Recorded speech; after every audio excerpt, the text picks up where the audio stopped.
Hello, everybody, and welcome to Cause and Effect, a show about Vetes. Today, this is the second part of the second episode of the fourth season. And if you have missed the first part, I suggest you go and check it out before watching this part. Today, we have the great honor of having Martin Randers, not a big pronunciation, with us. Anyhow, he's the winner of the NAC this year, and this part we are going to talk at length about the deck that he won with. So, Martin, what deck did you play in the second day of the NAC? I decided to play a Guru deck. I would say a toolboxy deck with some votes, some lead, some block, and some combat. So, you know, kind of a jack of all trades deck that could do a lot of stuff and not be too vulnerable to, you know,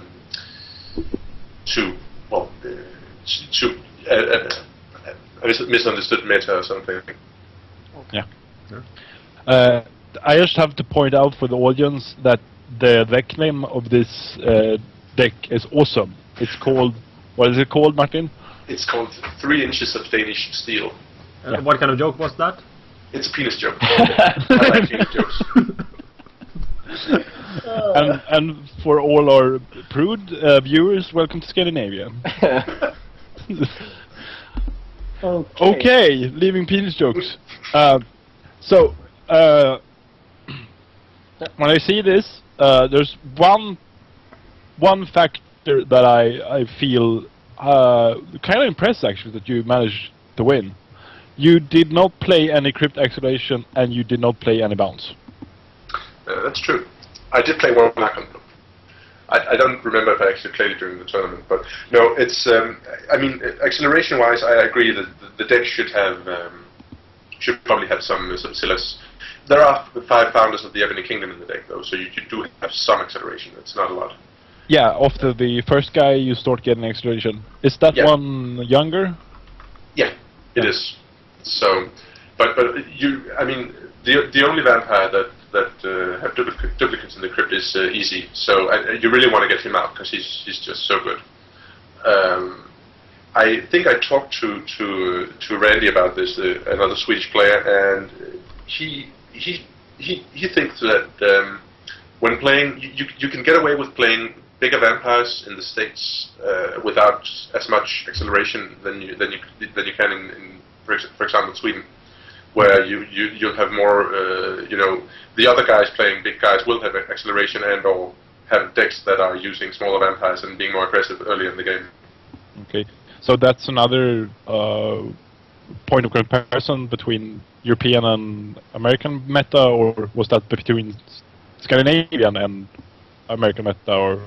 I don't know. I think Randy's right. I mean, we talked about the deck at some point, and he said that I should consider putting in some acceleration, and I don't disagree with him. And I think that it could probably contain some Silas. It's only got 11 masters in 77 cards. I mean, I could, you know, exchange the minion taps for villains, for example, and then put in some Silas. Yeah. And about that, the elephant in the room. Why the minion taps? It's basically an old deck which I've modified a bit, and the deck was originally made pre-Villain, and so I just decided to you know, say, well, it doesn't really matter for that deck. I think that with those 11 masters, the chance that you actually need to play 2 masters in a turn, I mean, using the trifle effect of Villain is very small. Yeah, really. Yeah. But did you get any advantage from playing minion tap? Do you regularly minion tap the same vampire twice in a game? I wouldn't say regularly, and I mean, even if I had played Villains, that would only mean, you know, losing 1 pool. It's not if you tap the guy twice, then it's not a problem losing 1 pool often anyway. Yeah. But I think that I actually did minion tap for 0 a couple of times during my games, yeah. which you cannot do with Villain. Right? Yeah, so that's a good advantage. Yeah. I think you can go in and analyze, you know, minion tap versus Villain, but the fact is that if you don't need the trifle effect of Villain, I don't think that the difference is that big, really. It might matter in some situations. There might be some point where it's, oh, you should have had every lane, then you could have cycled one extra card and done some more things. Of course, you can have that situation, but it's not going to happen in a lot of games, I think. Could you enlighten us how you play it? What vampire do you bring up first? What's the usual first 2 or 3 actions and stuff like that? It depends on the game. Of course, I would like to bring out Easy as the first vampire, because he can use founders on everybody else and he gets 2 actions a turn, unless he's blocked, of course. But yeah. I mean, depending on the game, you want to bring out basically the biggest guy you have, because that guy will be able to use founders down, and then you want to look at the table, see how many votes are there, how aggressive is your predator and stuff, and then just work on from there, because it's, as I said, it's a toolboxy deck, so you should. I don't have a special way of playing it, like I have to do this as the first 3 actions. It's just I do what feels like the right thing to do. Depending on the team. That's a toolbox kind of thing, isn't it? Yeah, I think so. Yeah. So how many minions do you say you usually end up with mid-game? I would say probably 3 is the number. I mean, with the 9 minion taps, you in 77 cards, you will see some minion taps pretty early. So you can minion tap down to, you can minion tap them pretty heavily down to like maybe 3 or something. And because there's how many cards cost blood in there? There are like a Strange Day and some Terror Frenzies and some Majesties and Founders. So it's not really that blood intensive, the deck. Yeah. And a few vote captivations help as well. Yeah, of course. So you can actually usually just bring in the big guy, minion tap, and do some Founders, and then just see where the table takes you. Yeah. So you try to. But Founders seems to be a good card to prioritize if you're early in the game, and if you have the option of prioritizing it. Am I getting you right? Yeah, I agree. And I think there should probably be more Founders in the deck. It's really strong. I know you can only play 1 on each guy, but still, it's 4 blood for 1 action. It's really, really strong. And it's a really good way of using, because Easy is one of those high-cap vampires that when you see him, or at least for me, I feel in my gut that this vampire has potential, and you could possibly make something very nasty with him. But since it's not that obvious, because there's no obfuscate, there's no dominate, there's no plus bleed, but there is that extra untap action, and some really strong disciplines like presence, thaumaturgy, animalism, possibly necromancy as well, are strong disciplines. So there are some really nice things to do, but Founders plus some other action is very nice. Well, I've been thinking about Esse as well since the last Easy, I think, and Esse with the Founders is pretty much what I came up with. That was like, okay, Esse's the biggest advantage with Esse's untap should be Founders of the Ebony Kingdom. And this card, Founders, I think it's really hard to iterate how strong it is. Especially, I find, if you can, if you have the option of, say, when you have 2 minions out, you can play 2 Founders on 1 vampire, and bring that vampire up. No, you can only play 1 on each. But okay, you can play 2 Founders on 2 different vampires. Yeah. And you bring out vampires pretty much for free every single turn after when you have 2 minions out. Yeah. And that's like, it's really, really powerful. It's hard to describe it, but I played a vote-only kind of deck without the combat, and Founders was like the main thing with that deck. That was like what made it work. I also think that people sometimes miss that even though Founders do require Grui, that you can actually put it on any younger Libon in your control. It doesn't need to be a Grui. Yeah. So you can do some weird tricks with Easy bringing up friends. Yeah. Did you have any problems being blocked when playing Founders? I actually don't remember. I might have been blocked, I guess, but what I like, I mean, when playing Garui, you have to notice that you basically you cannot stealth with the deck. I mean, you do have you do of course nowadays have the what's it called, the one Perfect Paragon. Yeah, Perfect Paragon. and stuff. And if you do play more of an easy hero deck, you can put in Necromancer Stealth or Majesty Stealth. But still, you will probably get blocked when doing actions if people don't want you to do them, whether that be votes or founders. So I find that putting in combat in the deck is pretty good. And I mean, Animalism combat is the most card efficient combat out there. So and I just spiced it up with some Majesties to keep people guessing. If you do some undirect action and they block you, you can still untap and do other evil stuff. Yeah, the basically you combine Bruce Bleed with a law firm engine, like the Majesty, a lot of different action driven engine. I have a question about the Majesties. Isn't it like Majesty is the reason why you can minion tap so heavily? Because when you minion tap a lot, you more or less can't take more than hits for one in each combat, right? Yeah. So if you have Majesty, you can minion tap for so much more, right? Yeah, I agree in principle. But you also have the 8s and from bats for combats. I mean, if you meet people that aren't able to fight, you still have eight of those to actually get away and not take damage. So, but yeah, if you meet like Weenie Animalism or other stuff, guns or something, then you actually have the Majesties to save you. I had a question regarding. I noticed there's a lack of rushes. I'd love to see one or two deep song in this. Is there any particular reason for this? No, I think that when I sat down and looked at the deck, and I do agree with you. When I look at the deck now, there's a lot of modifications I would probably have done. I brought the deck and brought some extra cards, and then I just built it over there in my room. But I do agree that I think the public trust should probably be deep song. Maybe not all of them, but at least put in 2 or 3 deep song would be good. Yeah. Because I figure if you never get blocked, there might end up in situations really good way for one to cycle your combat cards, but another thing is if you're not getting blocked and you're not getting rushed, then you probably have like weak, high damage decks around you. Then you want to rush them. I agree. It's I think that I should put in deep songs. Maybe just take out all public trust. It's so strong, deep song. I mean, so you can do the funny thing with the deep song Majesty to tap someone.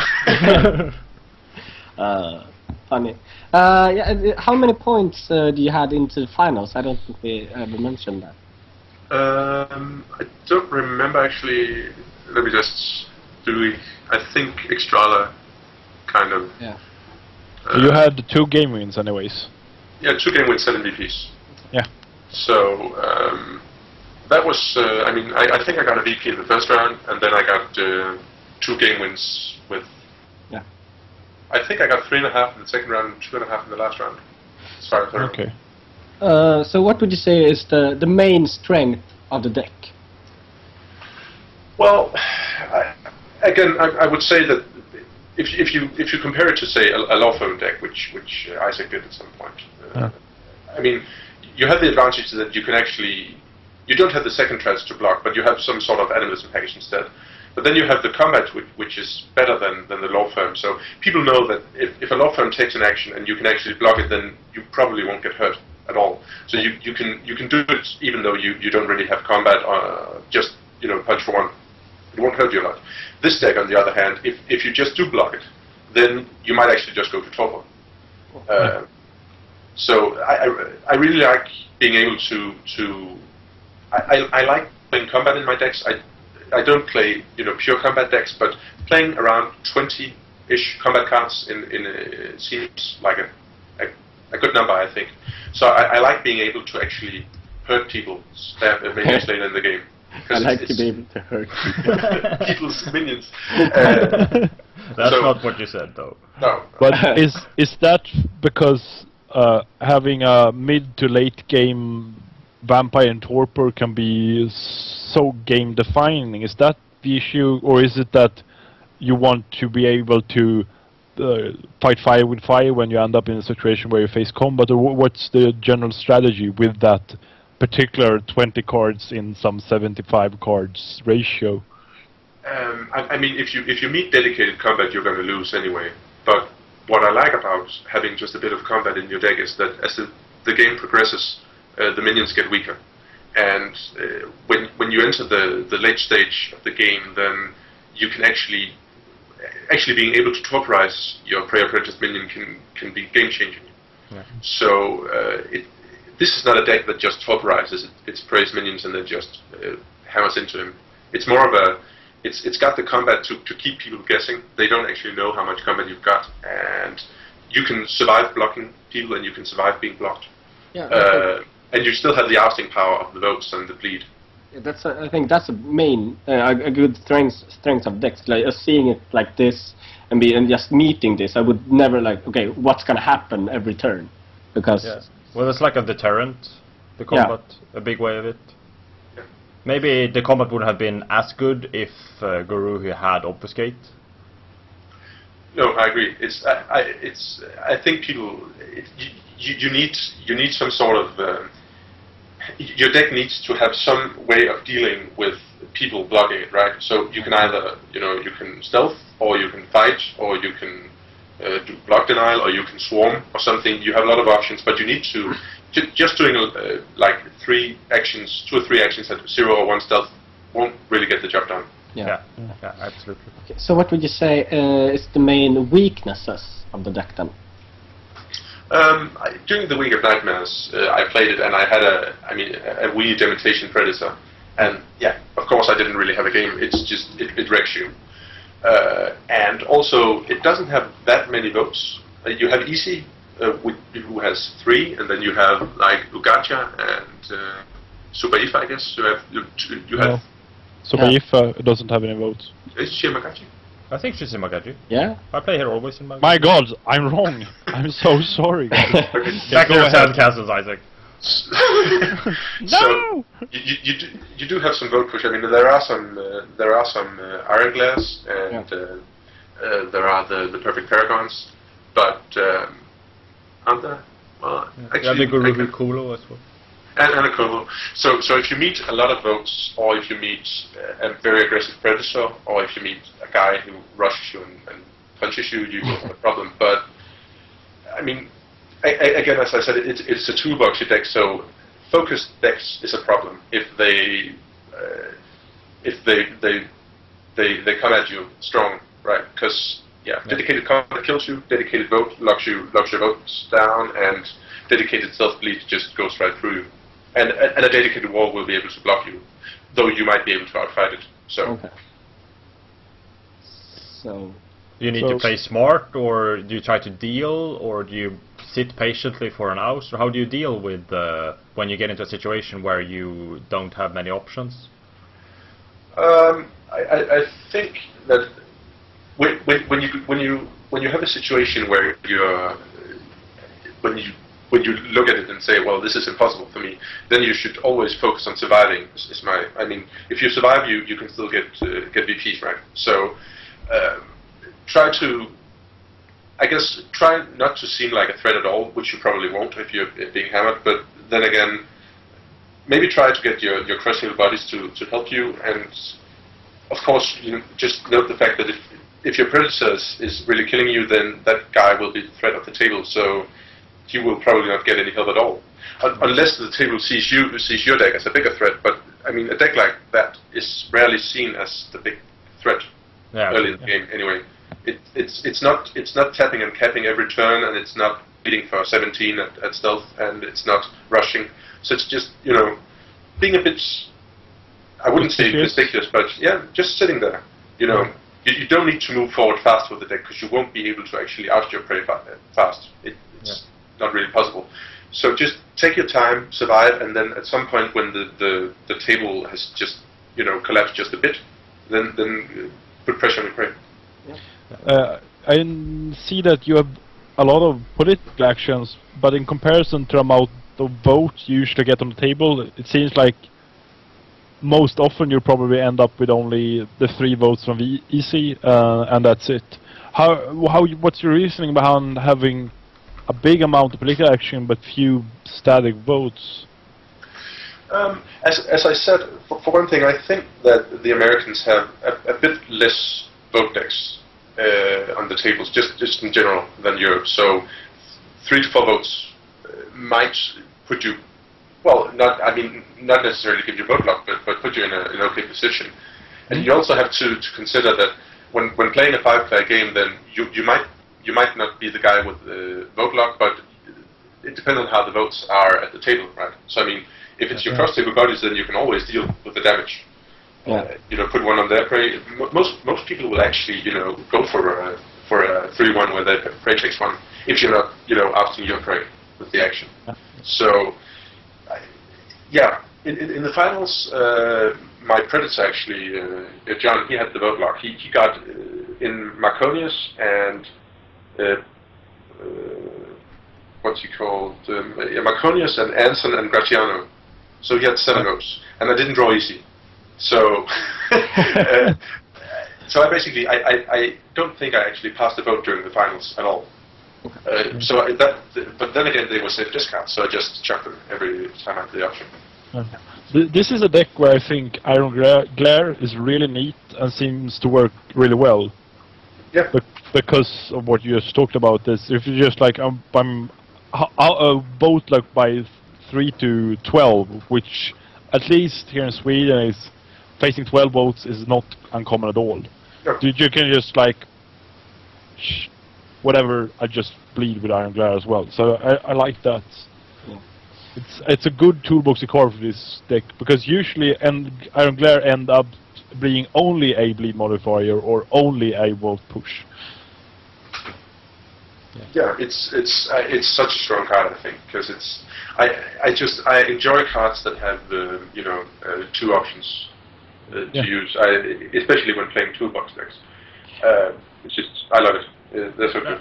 I think it's extra strong with vote push as well, because vote push is one of these things that either you need it for every single vote or you don't need it for any vote, and then it's really good to have the option of doing something else useful with the vote push cards. So that's why I like Iron Glare a lot more than, say, Bewitching Oration, even if Bewitching Oration is stronger. And then the same is true with Perfect Paragon. Yeah, absolutely. But when looking at this deck list from Estrada's page, I'm quite sure that there are 3 Perfect Paragons missing actually in the deck list when looking at it. I was looking for them at some point. I think it might have been an 80-card deck with 3 Perfect Paragons as well. Because it's supposed to have Perfect Paragon? Yeah, 3 Perfect Paragons. I'm quite sure they went there. And that's how you played it in the... Yeah, I'm quite sure. Okay. So, well, that makes sense. It works well with Iron Glare as well, of course. Yeah, but it all works. You can basically push for 5 or bleed for +2 with 1 stealth with those cards. Very neat. Yeah. I like it. I have another question for you. No Secrets from the Magaji. Did you play it? Did it help at all? How do you think? How do you feel about it? I think that again, playing No Secrets means that people will look at you and see you as a threat often, because it's a really strong card.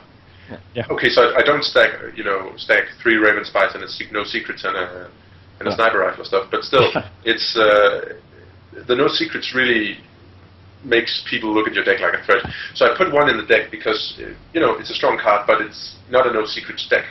I guess it could have 1 or 2 more to be able to play them, but it's just I like the option of I have the option of playing it if I need it, if I get it, but it's not a No Secrets deck. So I don't know. It's just it seemed like a fun card to have in the deck. And it's really easy to play it as well. You play it on untap. Yeah. But would you, for the same reasons, consider adding what's it called, Well Marked? Yeah, I think Well Marked is a very strong card, especially. The strength of that card is really that if you have a minion that gets into a lot of combats, right? So if you have one guy blocking a lot or getting blocked a lot, and with the Crow Spats Majesty combat package, I guess Well Marked is. It's a free action if you're big enough, right? Then you just untap. And in the late game, it's really strong to be able to prevent. It's another card that could very well have gone into the deck. Before going a little bit more into depth with the development of the deck and some comparisons, You mentioned before the show something about your master package and your masters not being as strong as some people think, or something like that. Do you care to elaborate? Well, I think there are a lot of cards that could have gone into the deck, right? We talked about Silas Valley, and I also think we noticed that the original version of the deck actually had Ancestor's Spirit in the deck, which is so strong. It should probably be in the deck as well. I guess there are a lot of ways you can always put, dreams in a deck to be able to cycle, and you can always put in, the acceleration. It's just, I like the fact that the masters are rather simple in this deck. So you know that if you draw master, it's probably going to be a minion tap. Yeah. So you can just focus on. I mean, 9 minion taps out of 77 cards. It's 80 cards, I guess, if they have the 3 perfect paragons. It's still quite a lot of minion taps. You will see them and you will get them. If I guess I could go up to the deck could probably take like 14 masters. Probably that would be a problem. So I guess that putting in maybe another Archon for the bleed defense, and maybe the Ancestor Spirit, 1 or 2 of those would really help the deck. I have a question. This is regarding Enkel Cog. Is it any particular reason that you opted not to play it, or do you lack it in your collection, or what's up with that? I do have it in my collection. I think at the point I brought the original version of the deck, and I grabbed some extra presence cards, some animalism cards, and some stuff. Yeah. And then at some point I talked to Matt Morgan, who won the NAC last year, and he basically, not in these exact words, but he said that, well, when playing day 2, you should just play whatever you feel like, because the randomness of the seeding and stuff will be more decisive than the actual deck you play often. Not saying that you should play a weak deck, but if you just play a decent deck and you're a decent player, I think most decks actually have a chance of doing well in a tournament like that. There are so many random factors of seeding and stuff that if you try to optimize your deck and say, I need one of these and one of these, then it might make the difference in a game. It might not. It's so hard to say. But I agree. Enkel Cog is another card that could go in the deck. But the question is really, what should you take out then? Something that I think about is all these cards that could go in the deck. Would you agree that in a toolbox kind of deck, adding them might be a benefit, but it might be a disadvantage as well? So playing the deck as you did might have helped you win the tournament because of how it is, even though you didn't include Ancestor Spirit or Enkel Cog, because you didn't need them and you didn't draw them? Or yeah, I think you can say that. I mean, we all agree that putting Enkel Cog on easy would be tremendously strong. I mean, he can do his 2 actions and stuff. He would actually be able to do stuff on tap and then bleed my prey during my principal turn or something. It would be tremendously strong on him. But then again, drawing. I mean, having in the deck means that you basically have to take something out, right? I think the 80 cards are like that's also a lot of cards. It should probably go down to like the 77 or the 75 cards, something like that. Yeah. But the problem with toolbox decks for me is that you need to, every time you add a card, you need to find a card to take out, and that's kind of hard, I think. yeah, of course. Yeah. I mean, you have the best deck for the situation. Obviously, you run with it, and good cells. I mean, you can always talk about what could go in and what could go out. But I think that's actually an interesting thing to talk about, or a problematic situation with slimming decks and playing toolboxes is that when you slim a focus deck, you start off with 85, 90 cards, and then you slim 20 cards away. That's okay, but if you start off with like 160 cards and you need to go down to 75, that's 80 cards you need to go. Yeah. So there's a lot of more effort and thinking, and you need to think a lot about card flow and things like that. Need to know the deck. Also, something that let's see where I'm going with this. Yeah, so when you're optimizing or slimming a focus deck, say you're playing a bleed deck, when you're optimizing that deck, it's going to be more aggressive. It's going to be better at bleeding, obviously. But if you're optimizing a toolbox deck, you're like messing with the ratios of defensive and pull damage and combat, and you're messing with the ratios of the different components of the deck, so it's a lot more unpredictable to optimize the toolbox deck, maybe? I don't know if you agree. Yeah, I do. I think, playing stealth bleed with the deck, you have your 15 governs or something. You can still take out 1 or 2 governs and say, okay, it's still a stealth bleed deck. Or you can just take out all of the combat ends and say, people are not going to fight me at all. I'm just going to bleed them to death. Yeah. So it's when playing the focus deck, you can always it's often easy to make a deck more focused. Yeah, but making a toolbox deck more toolboxy, you can do that, but you're just changing ratios and making it more fighty or more bleedy or more defensive. So it's hard to say whether the optimization will actually help you. That depends a lot on the actual games you're playing. So I think with toolbox decks you just need to go for what you feel like and see what happens. Okay, should we just take a quick look at the deck that predated? What's it called?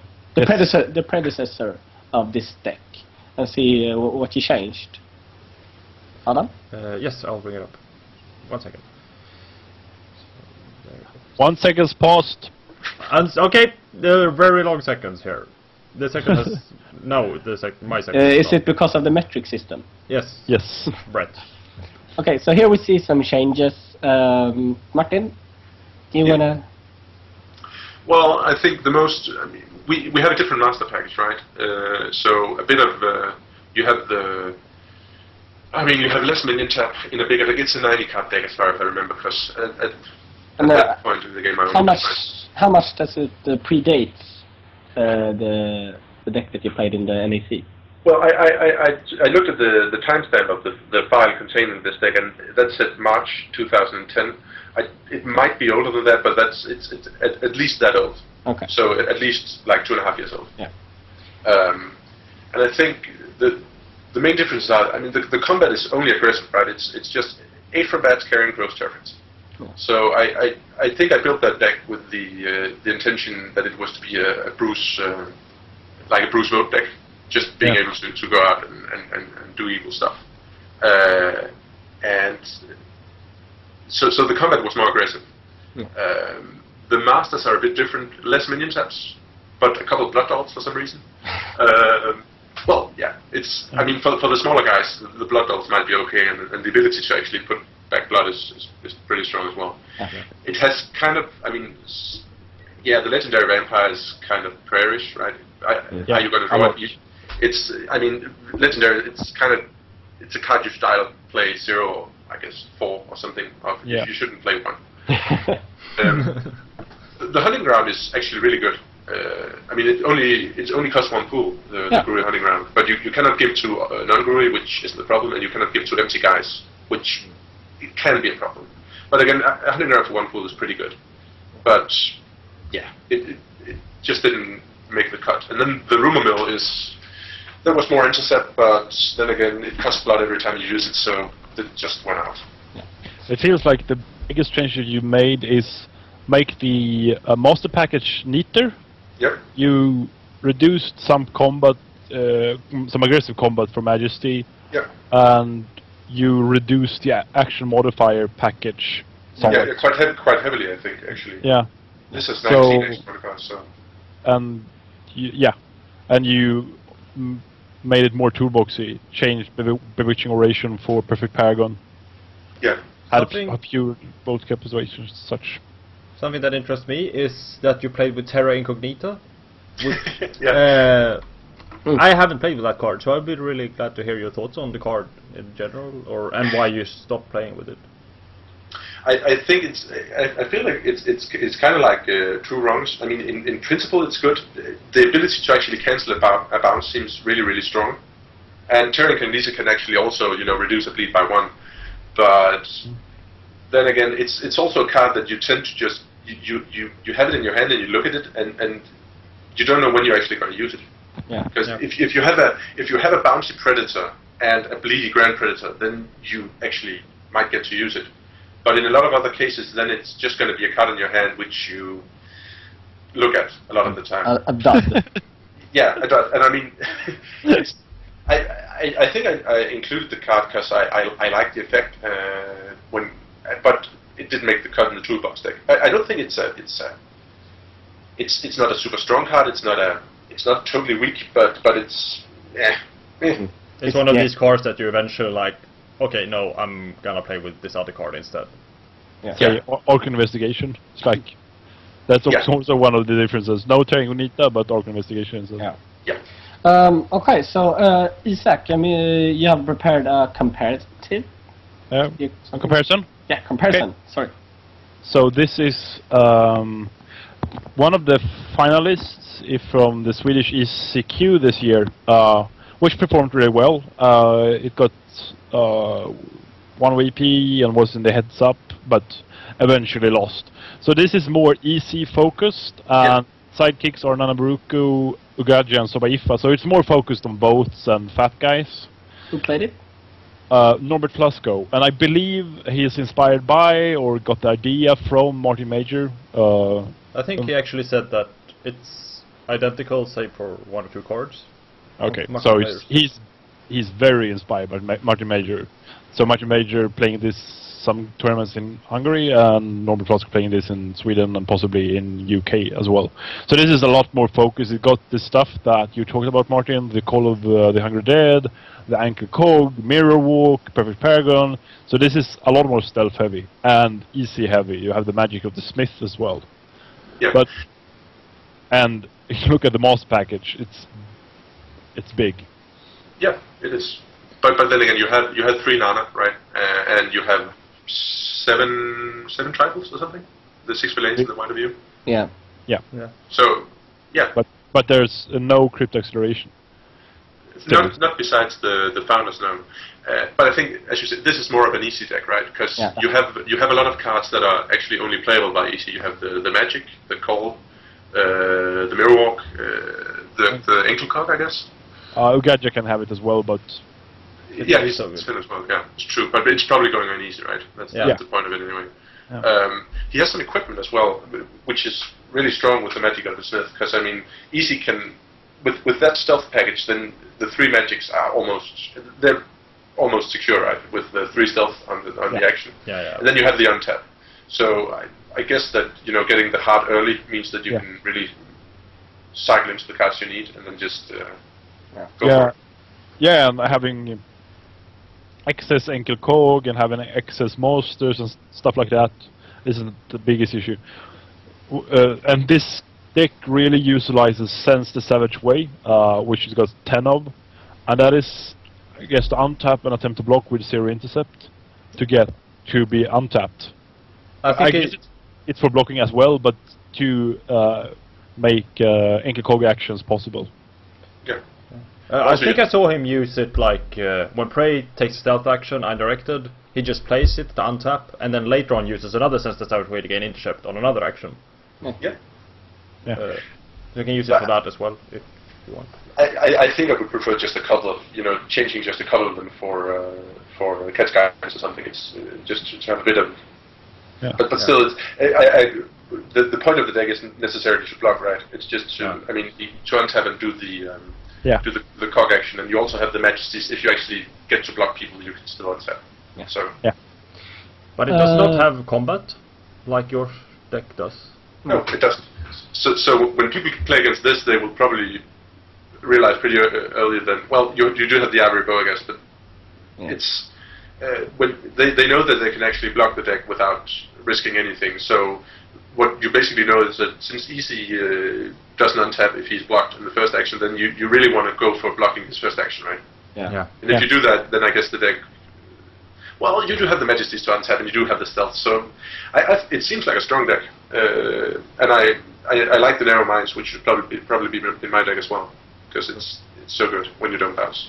It is. You don't say. One very interesting piece of equipment here is Signet of King Saul, I think. I don't know what kind of high cap blocker his think is possible that he gets blocked by, but it's an interesting choice, I think. Anyways, I'm thinking second tradition, because I mean that's often played by quite big guys, and the 2 intercept can be a problem for easy. So it's pretty strong. I don't know how many second trap decks you see over there in Sweden, but they're quite common in Denmark anyway, because it's so strong. Yeah. and it's a common card, and Well, I guess this was the first time for Norbert in Sweden, possibly, and so. I think it's for like what Martin said. You can you play the magic 3 stealth, and then you just get the signet when you need it, and when you don't need it, you're gonna put it in the bottom of the library with hot initiatives. So it's not a big commitment in this deck, and you can get it when there's like a nuisance vampire trying to block you. But I think it's possible to make a merge between this easy focused bleed deck. I would call this a easy focused bleed deck, or maybe bleed both, and the one you're playing. So you could make a more easy focused with some combat, and possibly some rushes and stuff like that, to make some sort of mix between your deck and Norbert's deck. Okay, that's about all the time we have. Do you have any finishing thoughts, guys? Adam? No, I guess this has been an essay episode. Or Martin and essay, I guess. Yeah. Little mates for life. But yeah, essay is a really nice vampire. It's fun that people are trying it out and succeeding in like one of the toughest tournaments in the world with it. Isaac? Just thank you, Martin, for joining us. It's really cool that you wanted to be a part of this. It's good, I think. It's awesome also hearing your thoughts on the deck, because it's not very self-explanatory, I think. No, it's a lot of moving parts and just trying to get, Yeah, so thank you. Yeah, Martin, do you have any last thoughts or something to our viewers? No, thank you for having me. It's been great fun talking, and I will hopefully I'll see you guys at the EC, I guess, and hopefully see a lot of you all the other previewers. So okay, I had great fun, and of course it was a great honor to have you with us, Martin. Congratulations yet again for winning and bringing the trophy to Scandinavia. It's always good. Okay, so that's it for this time. Thanks everyone for watching, and remember, if you have any thoughts, comments, or idea, you can post them on our Facebook page or send an email to the address below, which is causeampersandeffect@gmail.com. It's down below, so you can check it out. And after the show, we'll post a thread on beacon.net where you can continue the discussion, or just praise Martin if you want to. So I would like to leave you with these words that we heard Martin say before the show. He was in Vegas, and we asked him to explain how the town, the city was, and he would say it's not very Scandinavian at all. So that's Vegas for you. Not Scandinavian. Not very Scandinavian at all. Okay, goodbye everyone. Have a good week. Goodbye. Bye. Goodbye. Bye.